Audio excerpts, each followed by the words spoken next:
The Larry King Show is taking your calls now at 703-685-2177. That's 703-685-2177. And now, Larry King.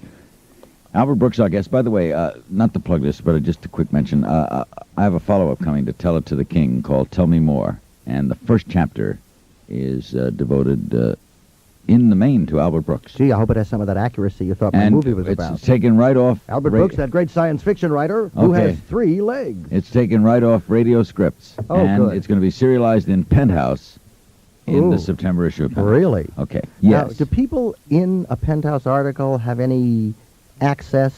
Well, I'll ask you later. Okay. Albert Brooks is our guest. Amarillo, Texas. Hello.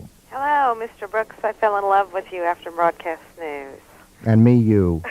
My question is, the scene where you're sitting on the couch singing the Gladys Knight song, Yes. was that difficult? Well, of Good course, the question. Pips weren't there, but was it? Well, ask me. Tell me what you mean. Was it difficult to? What do you mean? It all seemed so natural. It seemed like you just sat down there and you did it, and it just looked like something. I guess she means, like, did it take a long time to shoot? Was it a difficult scene Right. to do? Because it seemed so whack, It was perfect. off the cuff, yeah. Well, the thing about movies is I don't remember exactly how long or how many times I did that particular song. I don't think it wasn't technically difficult, so you didn't have to do it 100 times to get the light to blow out and that. You do it 7 or 8 times until you love it, and then you pick a great one. Winston-Salem, North Carolina, with Albert Brooks. Hello. Albert, Yes, sir. there was a scene in Broadcast News, speaking of that movie again, that I've always wondered about, the significance of a scene that takes place towards the end of the movie in your apartment with you and Holly Hunter, and you can see visible on the wall behind you a photograph of, it looks to me like, of Richard Nixon taking when he resigned the presidency. Yes. What And, was the significance of that? Well, this is I can't believe you saw that photo, but that was I never saw discussed. it. Well, it's in there. You did you see that on tape or in the film? I saw it in the film. I see. I was going to say, if you saw it on tape, you had the new Sanyo, which you do all that stuff, but we'll talk about that later. I'm not plugging it. As a reporter, and when Jim and the set designer and people talked about that photo, the first thing was, well, gee, I think Aaron Altman was a little bit liberal. Would he have a Nixon? But the fact is that that's a valuable photograph. That's like a famous photograph. And That's why he has it. Yes, because he had a wall of photographs, and he was sort of a collector, not quite into paintings yet, but into certain photographs. To Chicago. You have a good eye. Boy, you sure do. Right. To Chicago with T-top, Albert. Yeah, T-top. Oh, go ahead. Okay. To Chicago. Hello. Hello, Larry, Mr. Brooks.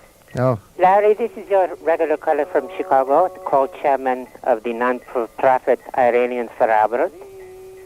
Please assure Mr. Brooks that this call is for real. you don't have to assure me. I'm no idiot. Okay. What is your question? I thought perhaps, Mr. Brooks, while we have you tonight, you could be so kind to do a phone message for our phone machine at the office headquarters here in Chicago of Iranians for Albert. Just a quick 10-second thing. Okay, for Iranians for Albert, as if the phone were ringing, right? Well, He's supposed to say, this is Iranians for Albert, and no one's here? Yes. You just did it. You do Okay, this is Iranians for Albert, no one's here. it. Good. Thank No, you do it. you. He says, no, you Go do ahead. it. I You don't do want it, to. Albert. I can't. I've done 3 messages already. Okay, You just did do it. this one. We'll do it together. Okay. This is Iranians for Albert, no one is here. Sorry. Sorry, leave a... See you tomorrow.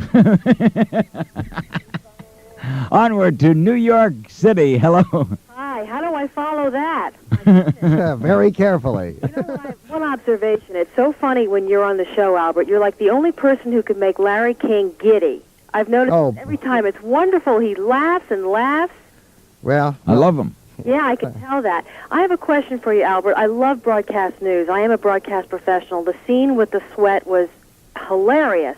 And I'm wondering, how did they do that? How did they get that sweat to just pour out of your head? they read me the back-end deal that I made.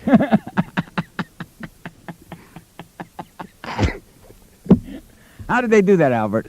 I don't. Come on, give us a little cinematic insight. We got a minute to news headlines. How did they get the sweat to come down? Well, do you Come really on, wanna tell know me. what? Am I Yeah. David Copperfield? How did they do it? They did it with. We did it with its method.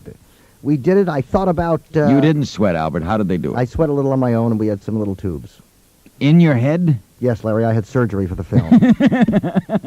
Wait a minute, they put little tubes in your Yes, hair? sir, they did. No, And in pop- my... Well, what do you want, pop? They put a thing in my head. I don't want it to... Okay, and then how do you release the water? I didn't come down here to follow Monty Hall and spoil the magic. By the way, I'm so crowded. Can we get door number 2 out of here now? We're going to pause for news headlines. A word from your local stations. He's on a roll. I'm on a roll. Albert- Oh, literally on a roll. Let me change my pants. Albert Brooks is our guest. His next film, directed and written by Albert Brooks, you'll see it late this year or early next, depending on theater availability, is... No, actually, depending on mostly whether I can finish. That's my... If I can finish The in film time. is Defending Your Life. We'll be right back. This is the Mutual Broadcasting System. A major university recently surveyed over 600 employers as to why job applicants do not